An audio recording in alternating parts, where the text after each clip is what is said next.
Fala pessoal, sejam bem-vindos a mais uma aula de modelagem de sistemas ou a modelagem orientada a objetos, como vocês preferirem. Então, hoje a gente vai falar um pouquinho sobre os princípios de orientação a objeto. A gente tem que fazer a revisão da orientação a objeto porque se a gente está fazendo a modelagem baseada na orientação a objeto, é super importante que a gente relembre alguns conceitos e assuma alguns tipos de nomenclatura, tá certo? Então, vamos lá. Paradigma orientado a objeto. Para a gente entender o que é o paradigma orientado a objeto, primeiro a gente tem que entender o que. O que é um paradigma, né? Então, vamos ver a definição de paradigma? Um paradigma é uma forma de abordar um problema. Então, uma forma em que você vai enxergar o problema, mentalizar o problema. É como se você falasse que você está arrumando uma forma de representar um problema que você quer resolver, tá certo? E aí, do contexto da modelagem de sistemas, ele está relacionado com a forma pelo qual o sistema é entendido e construído. E aí vamos assumir uma nomenclatura, tá certo? Por enquanto, aplicação, aplicativo, programa, é tudo sistema, tá bom? Para a gente não ficar variando qual é a forma que foi implementado, como foi implementado, não é essa a discussão. Um sistema é aplicação, aplicativo ou aquilo que você codifica para no final atender a necessidade do seu usuário. E aí, voltando um pouquinho ao contexto que a gente está falando, um paradigma ele está totalmente relacionado aonde você está tentando representar a coisa. Então, o paradigma não só é a forma como você vai representar, mas também quais são os conceitos e as regras que você tem que seguir, tá certo? Então, um exemplo de paradigma, um paradigma estruturado, né? É um paradigma em que você usa a decomposição funcional. Então, a gente vai falar um pouquinho sobre ela, né? E aí, claro, no começo lá, que a gente só tinha linguagem estruturada, estava começando a falar de orientação a objeto lá, né? Até linguagem baixo nível, né? Falam de assembly, coisas do gênero. Foi o primeiro paradigma que tentou sair da codificação para tentar representar de forma conceitual o problema, para aí sim a gente codificar. Então, qual era a ideia do paradigma estruturado? Era você dividir os problemas em problemas menores. Então, que nem a definição lá do nosso slide que está aí. Então, divida sucessivamente um problema complexo em subproblemas. É como se você falasse assim, olha, eu não sei resolver o problema inteiro, mas se eu for dividido em partes menores, e essas partes menores, né, vão ser funções, eu tenho como resolver uma de cada vez, né, dividir para conquistar, e depois eu junto tudo numa ordem lógica. E aí, essas subdivisões ainda podem ser divididas de novo. Então, olha, mesmo assim, o primeiro passo lá do meu problema que eu quero resolver é muito complexo. Então, vamos dividir ele em funções menores que eu consigo mapear em código, tá certo? Bom, e aí a gente já sabe hoje que o paradigma orientado a objeto já suplantou esse tipo de coisa, certo? E aí, só toma o seguinte cuidado, não significa que o paradigma estruturado, né, foi jogado fora ou simplesmente está entrando em desuso, não é isso, ele tem a sua utilidade. O que a gente está falando aqui do ponto de vista de aplicação, né, vou falar uma daquelas palavrinhas mágicas que a gente adora falar, né, manutenibilidade, adoro essas palavrinhas com minibilidade, né, o paradigma orientado a objeto, né, ele ganha do paradigma estrutural. Então, na hora que a gente vai tentar fazer algo, um sistema que vai durar mais tempo, que tem que ser alterado, tem que ter uma manutenção por muito tempo, o paradigma orientado a objeto tem modelos mentais que são mais fáceis de você entender e alterar, né?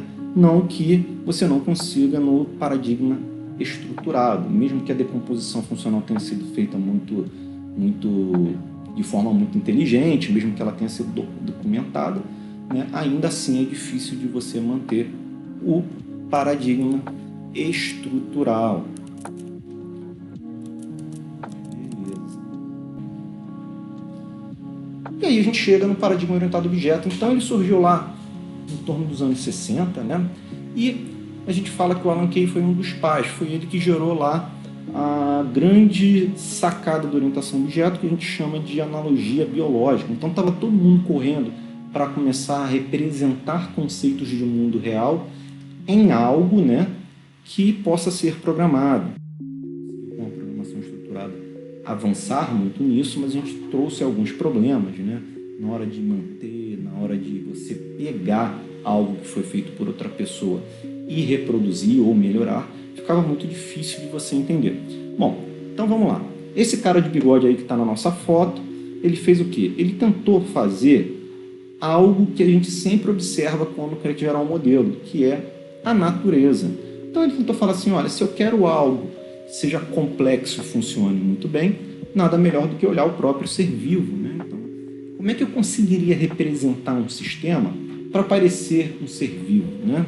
Então, veio a analogia biológica.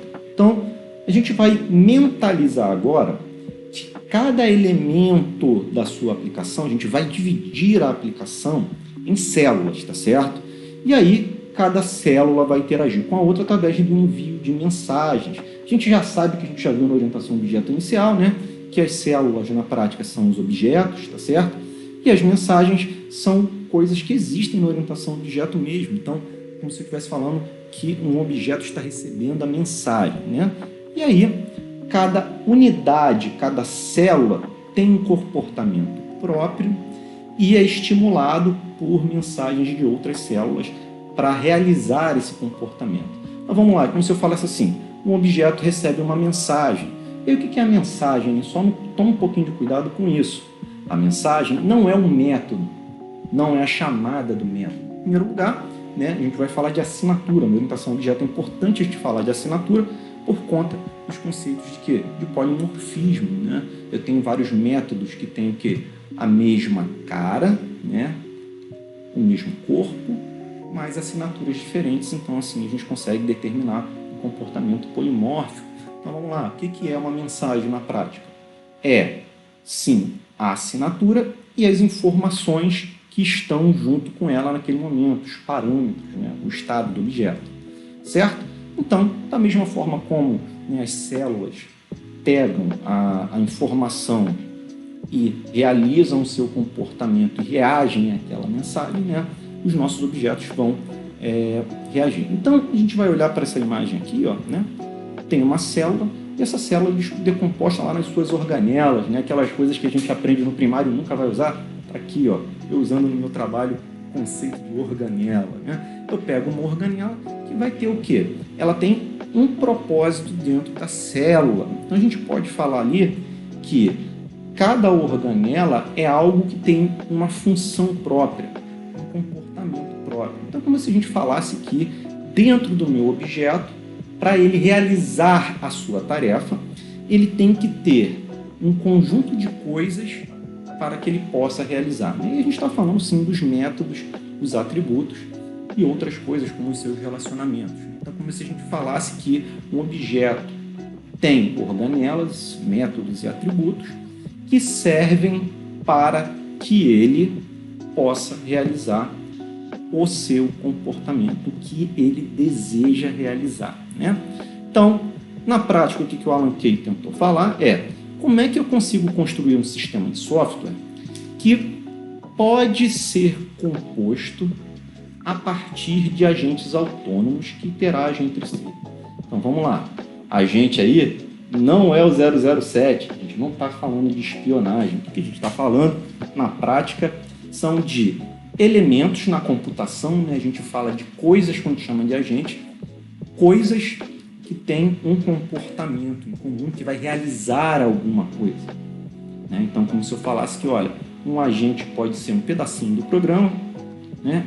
O programa como um todo, ou um conjunto complexo de coisas que são consolidadas dentro de um agente. Então, né, quando a gente fala, por exemplo, de um cluster computacional, a gente pode falar que um cluster é um agente, né? E o que é um cluster? É um conjunto de computadores, certo? Que são representados como um elemento autônomo, né? Que segue lá os seus propósitos. Então, é como se a gente falasse, é claro, de forma simplificada, que o meu sistema vai ser decomposto em elementos, né? São agentes, alguma coisa que a gente vai olhar de forma externa e fechada, que tem autonomia para realizar o seu comportamento e interage com os outros. No caso, a gente viu que é através de mensagens. E aí, é legal que o Alan Kay começou a definir, né, os conceitos e funções e outras coisas que a gente vai falar um pouquinho da orientação ao objeto. Então, vamos olhar um pouquinho sobre os fundamentos. Em primeiro lugar, imagina que você está mentalizando um problema do mundo real. Agora, qualquer coisa desse problema que é relevante para você vai ser representada como um objeto. Então, isso daqui é um objeto, né? A minha canequinha de café que está aqui escondida é um objeto, meus robozinhos, né? Meus elementos de decoração são objetos, e aí eu vou representar o meu sistema a partir desses elementos. Cada objeto pertence a uma determinada classe, e aí vamos tomar cuidado com o conceito de classe. Classe a gente vai pensar na forma, né?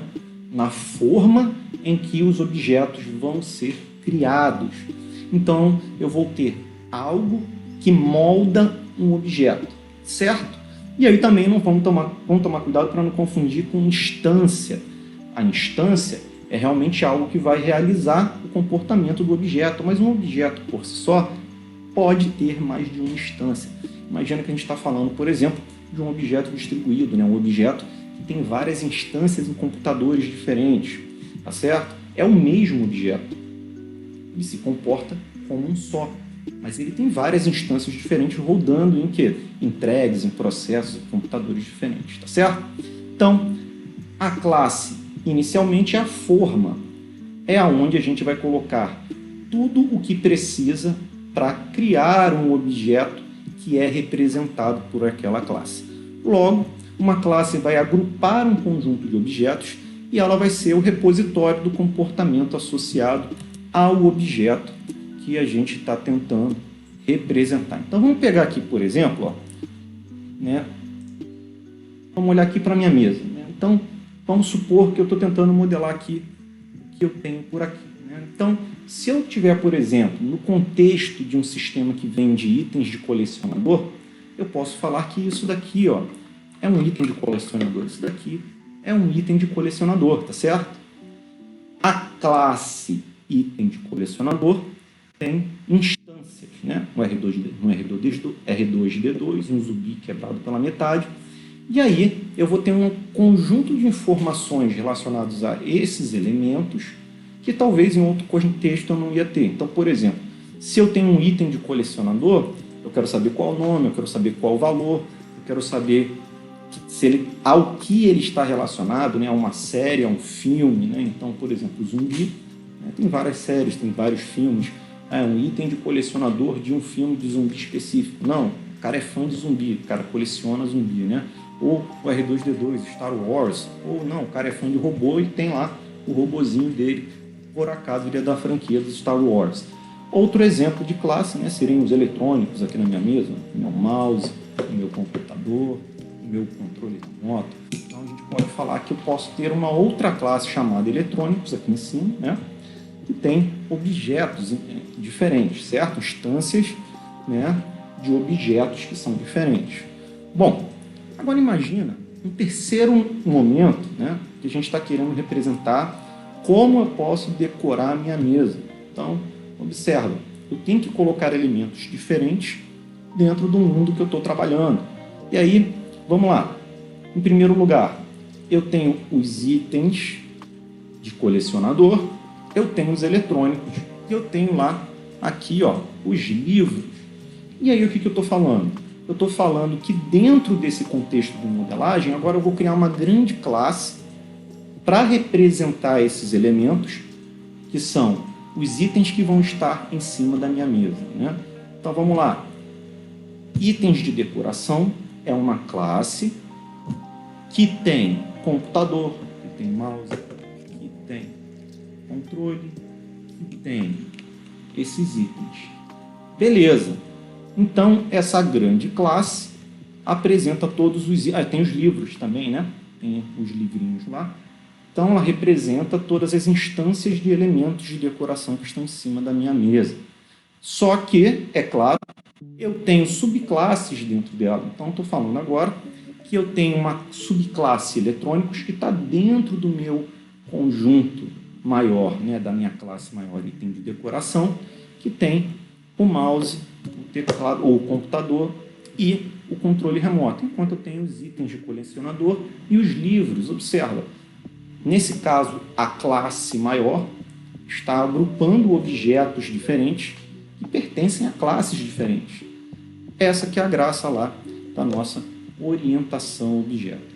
E aí, por fim, né, voltando lá para o nosso slide, a gente vai colocar o comportamento específico de cada coisa na sua classe e a gente tem a questão lá das hierarquias, né? Então, como eu falei, ó, um objeto que pertence aos itens de decoração, ele é um objeto que pertence à hierarquia ou dos eletrônicos, ou dos itens de colecionador, ou dos livros, supondo que a minha classe itens de decoração só tem eletrônicos, objetos de colecionador e livros, tá certo? Se eu tiver outro elemento, vai ter instâncias fora dessa classe. E aí eu posso falar, por exemplo, que o mouse pertence à hierarquia de classes dos itens de decoração. Tem ancestrais, né? Beleza? Assim como os itens de colecionador e os livros. Beleza. Então, para finalizar, o paradigma da orientação a objeto tenta ver um sistema complexo, né? Lembra que o sistema pode ser muito complexo, como uma coleção de agentes interconectados chamados objetos. E aí os sistemas de software orientados a objetos, cada objeto é responsável por uma tarefa específica. Então isso a gente vai chamar de responsabilidade, tá bom? Eu tenho uma responsabilidade. Eu sou o objeto que faz algo. Exemplo, vamos imaginar que eu estou fazendo um carro. Objeto carro, certo? Esse objeto ele é composto de vários elementos. Acelerador, motor, eixo de transmissão, rodas. E aí eu vou falar o seguinte, olha, como é que eu faço para o carro andar? Então eu vou ter um comportamento de andar no carro.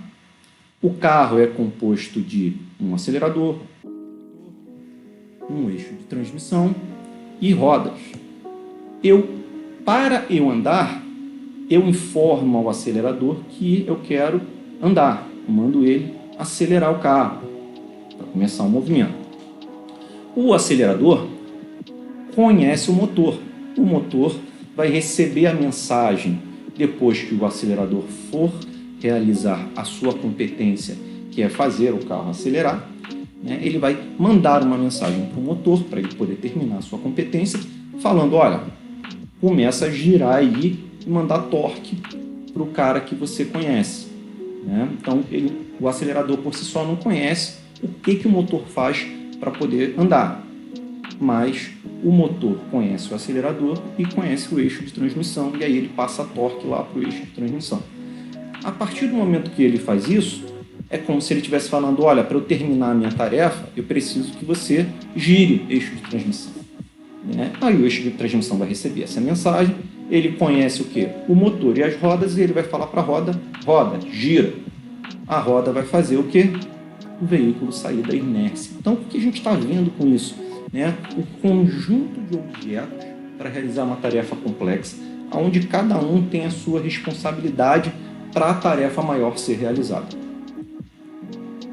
E aí a gente chega lá, finalmente, nos conceitos e princípios da orientação a objeto. Então, como se a gente falasse classe, né? Exemplos que eu coloquei aí, pessoa, veículo, animal, objetos, né?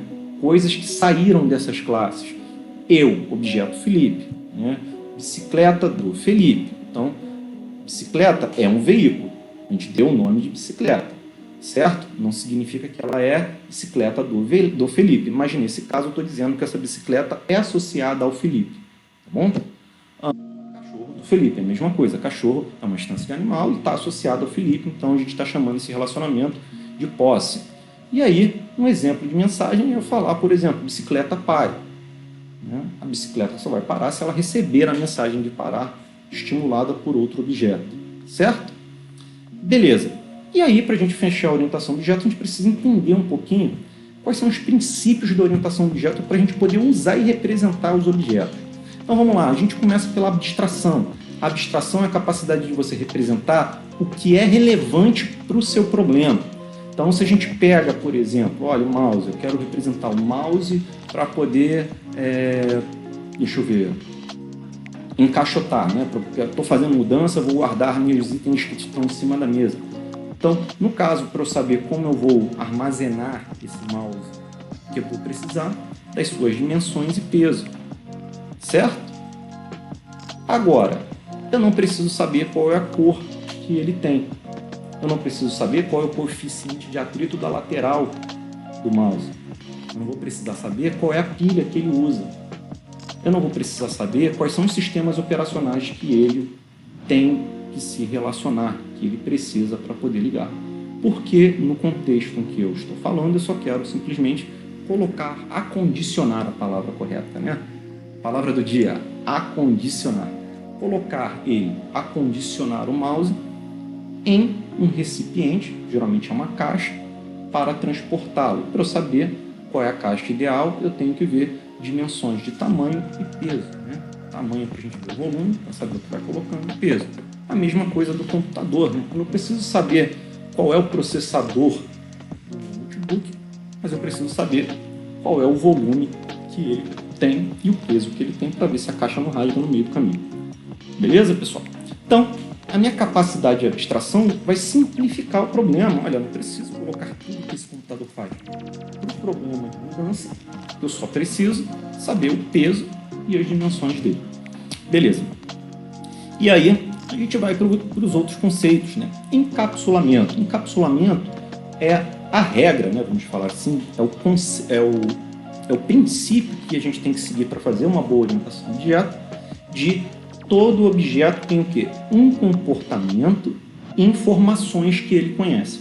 A gente costuma falar que um objeto tem coisas, né? E um objeto faz coisas, certo? E aí, pelo princípio do encapsulamento, só o objeto deve interagir com as coisas que ele tem, certo? Exemplo, a minha data de nascimento é do meu conhecimento, certo? Eu tenho uma data de nascimento. Você pode perguntar a minha idade, você pode perguntar a minha data de nascimento. Eu vou te dizer o que você pode fazer com a minha data de nascimento ou não. Se eu não quero que você saiba a minha data de nascimento, mas se você sabe a minha idade, eu vou te dar uma interface para você perguntar qual é a minha idade. Você vai perguntar qual a sua idade. Eu vou calcular e vou te dizer, a idade é tal, certo? Outras informações que eu posso pegar no encapsulamento, no mesmo exemplo. Ninguém mete a mão na sua carteira e pega dinheiro, certo? Quando alguém precisa do seu dinheiro, seja para, por exemplo, pagar uma compra, eles falam o quê? Por favor, me pague, né? E aí você faz o quê? Você tira a sua carteira do bolso, realiza a transferência do dinheiro ou pega o seu cartão, coloca lá e digita a sua senha, certo? O cartão você conhece, a senha você conhece, ninguém pode conhecer isso. Então você usa para poder acertar aquelas coisas. Beleza, pessoal? Então, encapsulamento é colocar os atributos, né, dentro do objeto e encapsular, proteger ele para que outro objeto não o danifique ou altere de forma incorreta ou que saiba que aquela informação existe, né? Beleza. Polimorfismo. Polimorfismo está relacionado ao comportamento que aquele objeto vai ter, certo? Exemplo, eu tenho veículos, que a gente viu. Dentro da classe veículos, eu tenho os veículos que se locomovem pela terra e os veículos que se locomovem pelo mar, terrestres e marítimos. Então, eu estou dizendo que eu tenho várias instâncias, vários objetos que pertencem à classe veículo, que eles podem ser veículos terrestres ou veículos marítimos ou veículos que não são nem terrestres nem marítimos. Quando eu pegar um objeto da classe veículos, se ele tiver um método locomover, logo todos têm que ter, quando eu mandar ele se locomover, um veículo terrestre vai executar o código que está definido na classe terrestre, um veículo marítimo vai realizar o código que está na classe marítima e um objeto veículo que não pertence a nenhuma das duas classes vai executar o código que está na classe veículos. Então, observa, De fora, eu estou olhando um objeto veículo. E ele se comporta em locomover de forma diferente. O comportamento dele toma forma diferente de acordo com a subclasse que ele pertence. Ou, se ele não pertencer, a classe que ele pertence. Beleza? Generalização, que a gente costuma chamar de herança, mas aí tem que tomar um pouquinho de cuidado quando for falar de caso de uso, né? É a capacidade de a gente abstrair em coisas maiores. O primeiro exemplo de generalização que eu dei para vocês foi dos itens de decoração, né? Eu agrupei, né, os elementos que eu tinha em cima da mesa e criei o conceito de item de decoração para poder falar que os itens de colecionador são objetos que pertencem a uma classe que também tem eletrônicos, que também tem livros. Então, o que eu fiz? Eu generalizei os elementos que estão na minha mesa para poder pegar qualquer um e chamar de item de decoração. Beleza? O que isso facilita? Se eu não precisar saber qual tipo de item de decoração eu vou usar, eu posso pegar os comportamentos em comum que são definidos na interface da classe maior e usar como se fosse um item de decoração. E aí é o que a gente costuma falar de usar a generalização e polimorfismo para acabar com o if-else, né? Ele luta contra o if-else. Beleza? E aí a composição é o ato de um objeto ser composto, de pertencer, né, a outro objeto, de compor outro objeto. Beleza? É isso, pessoal. Então a gente terminou hoje o vídeo de orientação a objeto, né, de princípios de orientação a objeto, que a gente vai usar durante o curso de modelagem de sistemas, né? Se você tem algum comentário ou alguma dúvida, coloca aqui nos comentários, né, para a gente poder interagir ou saber, sugestão, né, o que vocês estão pensando aí desse vídeo. Gostou, não gostou? Bota o like lá, não esquece de clicar no sininho. Vamos lá, que temos muito assunto para lidar.